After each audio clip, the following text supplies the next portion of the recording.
I, C, D. IO, il va de 1 vers A. A, c'est en bas, là. Ce n'est plus en haut, d'accord? Donc, il faut un trait comme ça, là. Et ça va ici, là. Ça relie là à là. Voilà. Ça, c'est IO qui va passer dedans. IO. D'accord? Qui va entrer dedans.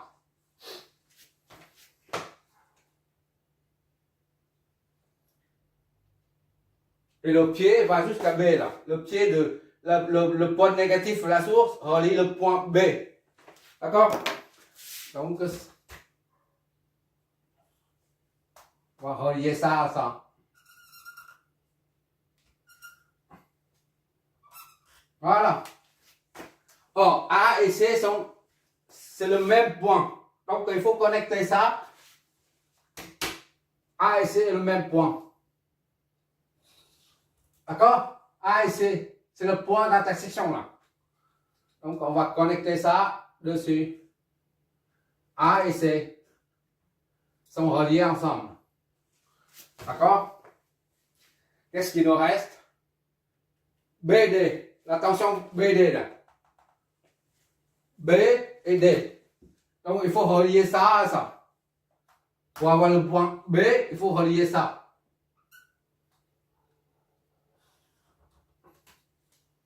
B, d'accord? B, c'est là. B, c'est là.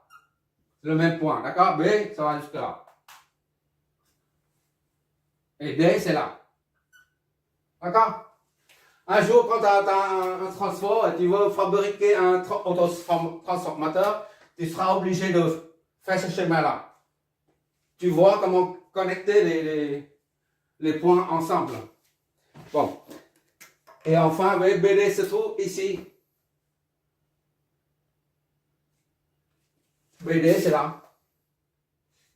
BD. VA. D'accord? Ça, c'est physiquement le câblage qu'on doit faire pour obtenir 4 VBD. Il ne reste plus qu'à flécher les tensions et puis on peut analyser après. Ça, c'est VS2, là, ici, là, VS2. VS2, ok? VS2. Ok, là? Et là, on va orienter la flèche vers le bas, puisque le pied, c'est négatif, là. Ici et là, c'est une tension.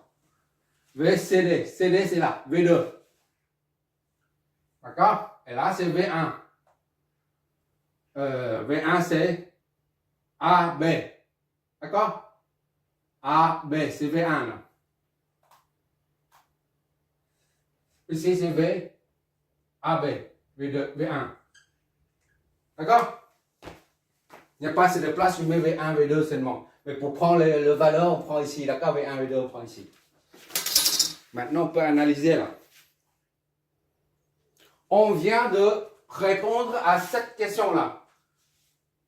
Source de tension, on souhaite avoir une source de tension sinusoïdale dont l'amplitude maxi est environ 680, ce qui correspond à 480 volts en efficace. D'accord? C'est ce qu'on a obtenu là.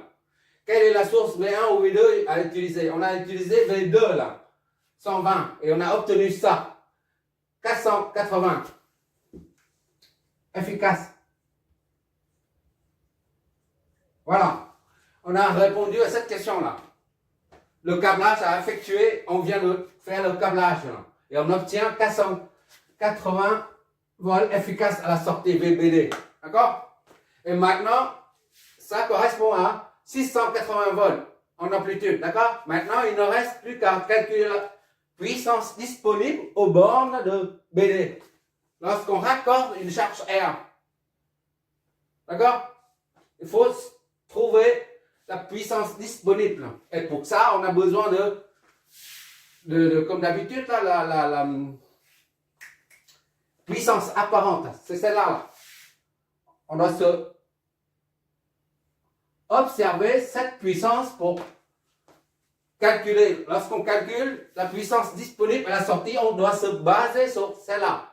Il ne faut pas que la puissance sortie fasse dépasser pousser les deux enroulements à dépasser la capacité. D'accord? Bon, on utilise la tension efficace à ce niveau et à ce niveau. Ici, c'est S1, S2 ici. Là, c'est le primaire, S1. D'accord? S1 et S2 doivent être égal à S est égal à 12 kV/A. On doit respecter ça pour ne pas griller les deux enroulements du transformateur. D'accord? On calcule donc maintenant la puissance apparente pour chaque enroulement du transformateur ou de l'autre transformateur à présent. D'accord? S1 est égal à V1 efficace fois IAB efficace. D'accord? Tension au bord de la bobine fois le courant qui passe par IAB efficace. D'accord? Et S2 est égal à V2 efficace fois I qui passe par CD efficace. D'accord? Et ces deux puissances ne doivent pas dépasser S, caractéristique du transformateur. C'est-à-dire, on doit fixer S1 et S2 à cette valeur-là. Or, S1 doit être égal à S2 est égal à S est égal à 12 000 volts-ampères. D'accord? Donc, ça nous donne quoi? Ça nous donne IAB efficace. AB efficace est égal à S1 sur V1 efficace est égal à S sur V1 efficace. Et CD efficace, S2 sur V2 efficace, V2 efficace. D'accord? Et comme V2 et S2 est toujours fixé à S, V2 efficace. Ok, d'accord? Donc, on remplace S par 12 000 divisé par VF1, V1F.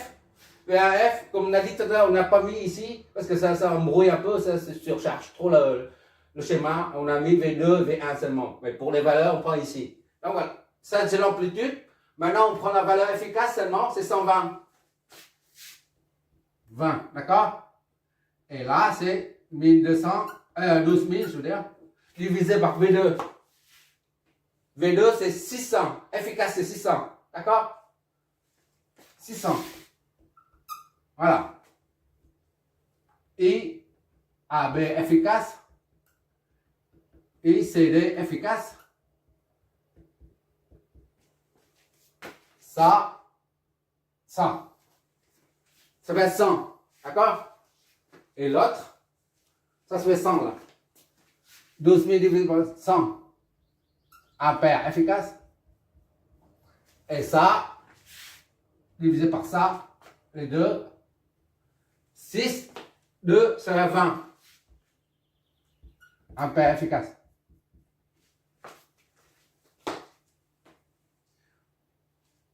Autrement dit, I, AB, pour l'instant, on laisse ça comme ça.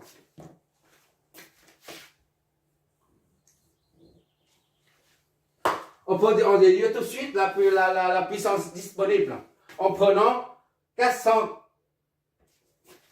Puissance disponible, c'est disponible ou admissible, si tu préfères, c'est égal à 480 fois et le courant qui circule là-dedans. Là. Si tu raccordes une charge ici, c'est ce courant qui part, qui traverse la charge. Si tu mets une charge ici, là. D'accord? Et bien, c'est le courant ICD qui va traverser, qui va passer par la charge et qui vient jusque là. Après, ça ne nous concerne pas pour l'instant, on cherche ça. Et multiplié par ICD, ICD c'est combien ICD? Et FK c'est 20. D'accord? Et non. Mais on n'a pas besoin. Pour l'instant, après on calculera, mais pour l'instant, je vais quand même mettre pour vérifier après. Fois 20. Ça donne 9600. 600. 9,6 kVA. C'est ce qu'on doit trouver. Hein. La division disponible sous 480 volts efficace, ce sera 9,6 kVA. On verra ça après. Maintenant, il faut chercher les courants.